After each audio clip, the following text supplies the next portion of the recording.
Pemirsa, polisi meringkus Arya Wiraraja alias Bocil, pelaku pembunuhan anggota TNI Angkatan Darat Praka Supriyadi di Bekasi. Seusai membunuh Praka Supriyadi, Arya rupanya berencana kabur ke rumah ayahnya di Palembang, Sumatera Selatan. Di Treskrimum Polda Metro Jaya, Kombes Pol Wirasatya Triputra dalam jumpa pers pada Rabu 3 April 2024 mengatakan, pelaku kabur menggunakan bus. Tak lama setelah mendapat informasi bahwa pelaku pembunuhan adalah Arya, polisi langsung melakukan pengejaran.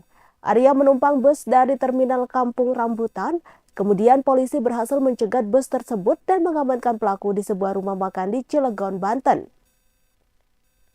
Adapun pelaku menghabisi korban seusai dijemput di sebuah apartemen di Bekasi. Hal ini bermula saat teman wanita Praka Supriyadi meminta tolong padanya untuk menyelesaikan selisih paham. Praka Supriyadi dihabisi oleh Arya di kawasan Bantar Gebang pada Jumat 29 Maret 2024 dini hari. Ia sempat dikira korban kecelakaan dan sempat dilarikan ke rumah sakit namun tak tertolong. Atas perbuatannya, pelaku dijerat dengan pasal 355 ayat 2 KUHP tentang penganiayaan berat dan pasal 351 ayat 3 tentang penganiayaan.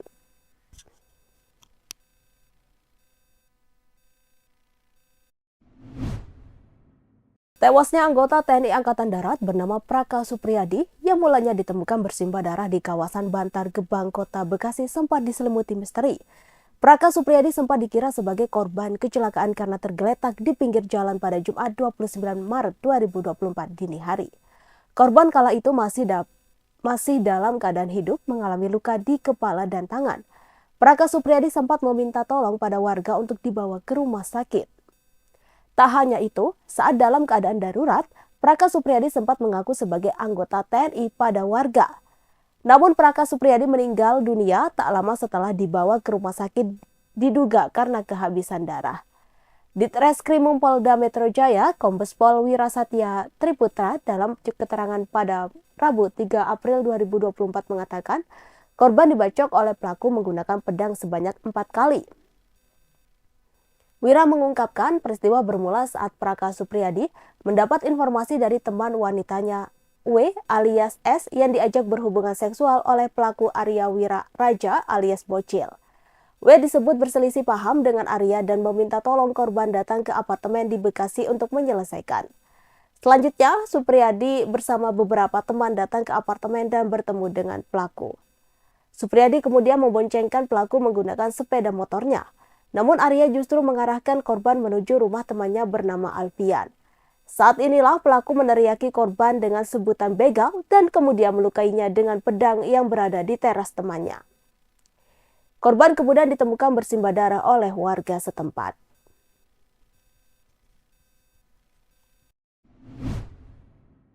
Pemirsa, menyambut pendaratan pertama pesawat komersial di Bandara Doho Kediri tanggal 5 April 2024, aparat kepolisian telah menyiapkan pengamanan di kawasan bandara.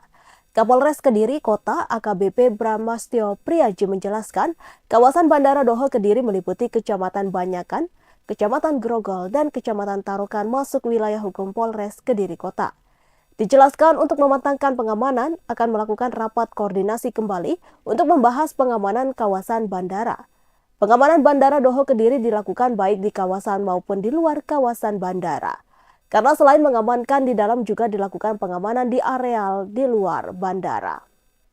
Karena diprediksi pendaratan pertama pesawat komersial di Bandara Doho Kediri yang bakal mengundang kedatangan masyarakat yang akan menyaksikan, sesuai rencana Polres Kediri Kota bakal mengusulkan adanya polsek khusus di Bandara Doho Kediri untuk pengamanan objek vital di kawasan bandara. Kapolres Kediri Kota juga menyampaikan pada angkutan Lebaran ada sejumlah titik yang rawan kemacetan yang tersebar di wilayah Kecamatan Mojoroto, Pesantren, dan Kediri Kota. Kemacetan terjadi terutama di sejumlah tempat perbelanjaan dan pertokoan. Sementara kerawanan lalu lintas terjadi di sepanjang jalur Kediri Nganjuk yang relatif sepi sehingga pengendara memacu kendaraannya dengan kencang.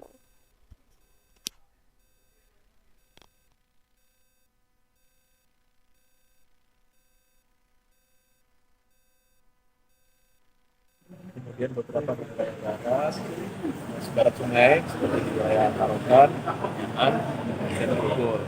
jalur juga menuju Nganjuk yang relatif sepi sehingga memacu kendaraan melalui jembatan. Sedangkan kemacetan masih ada di seputaran kota, wilayah Mojoroto, pesantren maupun di kota. Baik hambatan perbelanjaan, pusat perbelanjaan, kemudian pusat perbelanjaan dan masyarakat juga yang mungkin akan liburan dan kemudian ke pusat perbelanjaan. Tanggal 5 itu kan sudah face landingnya operasional di bandara dan ada pengumuman khusus ya. Iya. Jadi di Bandara Doho itu masuk ke 3 kecamatan Banyangan, Guru dan Taruna. Kebetulan masuk juga di wilayah hukum Polres Kediri Kota.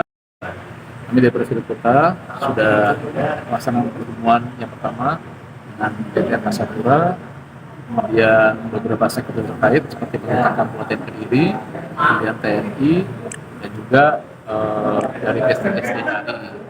Sedangkan besok tanggal 4 kita juga akan lakukan rakor pengamanan kembali, final check untuk memastikan pelaksanaan landing di tanggal 5 April 2024. Baik, kami juga mengundang BMKG, mengundang juga pihak imigrasi, mengundang juga pihak-pihak terkait lainnya yang terkait dengan pengamanan bandara, baik di dalam kawasan maupun di luar.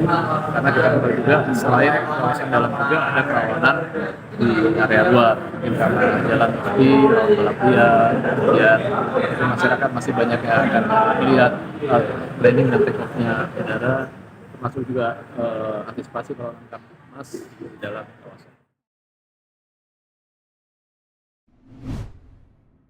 Ex-Kepala Kejaksaan Negeri Bondowoso Puji Triasmoro menangis saat menyampaikan pembelaannya di ruang sidang Cakra Kantor Pengadilan Tipikor Surabaya, Rabu 3 April 2024.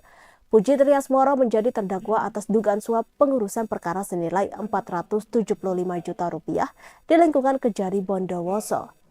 Puji Triasmoro merasa kontribusinya dalam dunia kejaksaan selama 28 tahun terakhir tidak dihargai akibat tersandung kasus yang dianggapnya karena kelakuan anak buahnya di Kejari Bondowoso. Selain itu, hidupnya sebagai pribadi dan keluarganya juga hancur karena adanya perkara hukum yang ternyata menyeret-nyeret dirinya hingga ke meja persidangan sejauh ini. Kendati demikian, ia mengaku dirinya bersalah dan merasa hilaf atas perkara hukum yang sedang dijalaninya.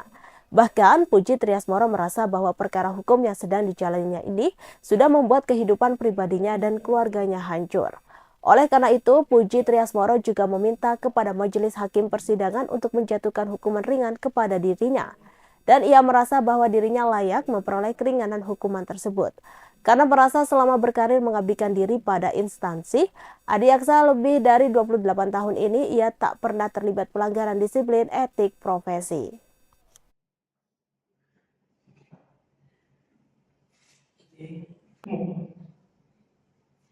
Perjuangannya selama 28 tahun lebih untuk mengabdi kejaksaan, tapi tidak ada sama sekali penghargaan.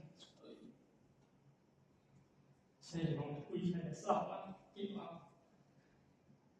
Tapi apakah 28 tahun lebih apa yang saya lakukan terhadap lembaga kejaksaan ini tidak ada arti sama sekali.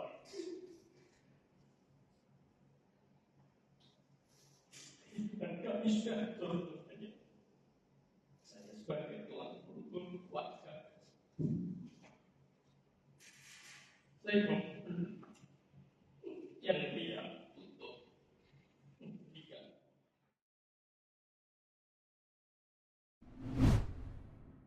Pemirsa, Purnawati guru matematika SMA Negeri 1 Kabupaten Pamekasan meninggal dunia setelah terlindas minibus di Jalan Raya Madilaras, Pamekasan, Madura, Rabu 3 April 2024 sekitar pukul 6.45 waktu Indonesia Barat.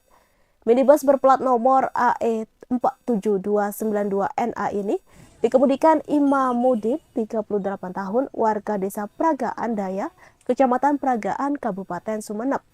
Kasih Humas Polres Pamekasan AKP Sri Sugiarto mengatakan korban ditabrak minibus saat melaju dari arah barat Jalan Raya Madilaras menuju ke timur. Saat hendak berbelok kanan ke arah SMA Negeri 1 Pamekasan, minibus yang melaju dari arah yang sama menabrak bagian belakang motor korban. Usai ditabrak, korban terpental dan terlindas ban minibus tersebut. Pantauan di lokasi sempat terjadi kesusahan saat korban hendak dievakuasi. Sebab tubuh korban berada tepat di bawah ban minibus bagian depan sebelah kanan. Warga sekitar yang hendak membantu evakuasi sempat ketakutan untuk menarik tubuh korban lantaran berada di bawah kolong mobil minibus tersebut. Menurut AKP Sri Sugiarto, sopir dan minibus tersebut sedang diamankan di Satlantas Polres Pamekasan untuk dilakukan pemeriksaan karena sampai menyebabkan korban meninggal dunia. Sedangkan akibat kejadian ini, korban meninggal dunia mengalami kerugian material sebesar 2 juta rupiah.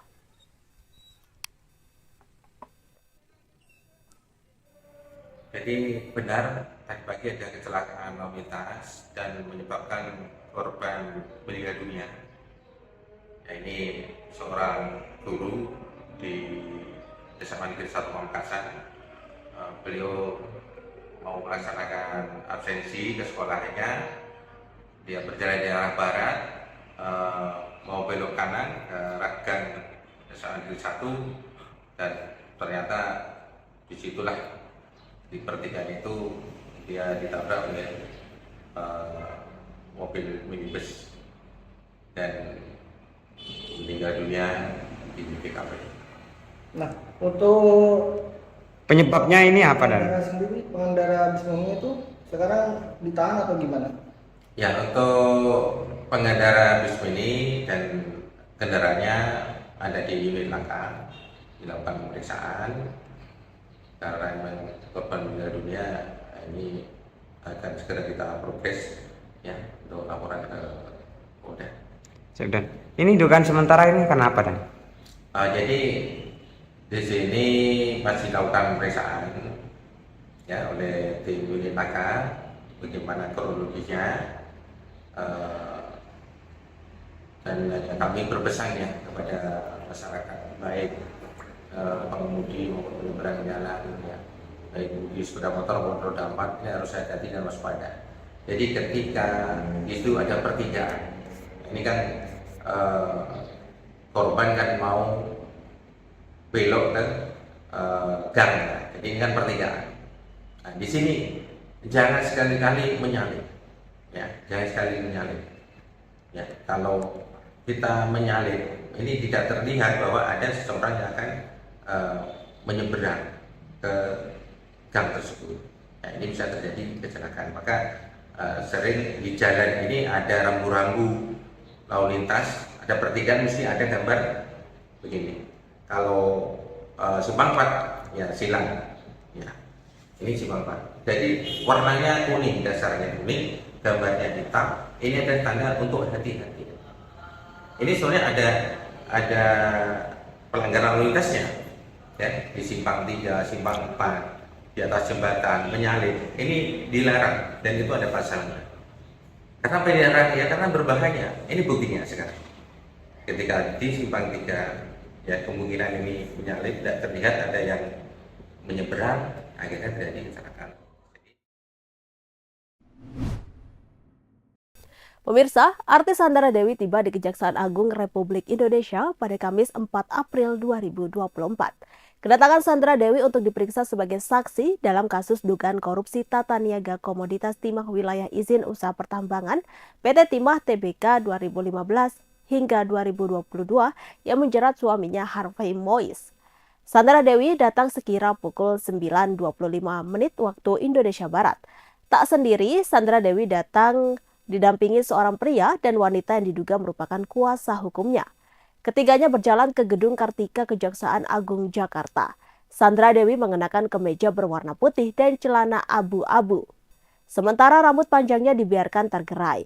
Sandra dan pengacaranya langsung berjalan masuk ke ruang pemeriksaan. Dia hanya melemparkan senyuman dan meminta dukungan kepada awak media yang sudah menunggu kedatangannya tersebut. Dalam perkara ini, suami Sandra Dewi Harvey Mois telah ditetapkan menjadi tersangka pada Rabu 27 Maret 2024. Download Tribun X sekarang, menghadirkan lokal menjadi Indonesia.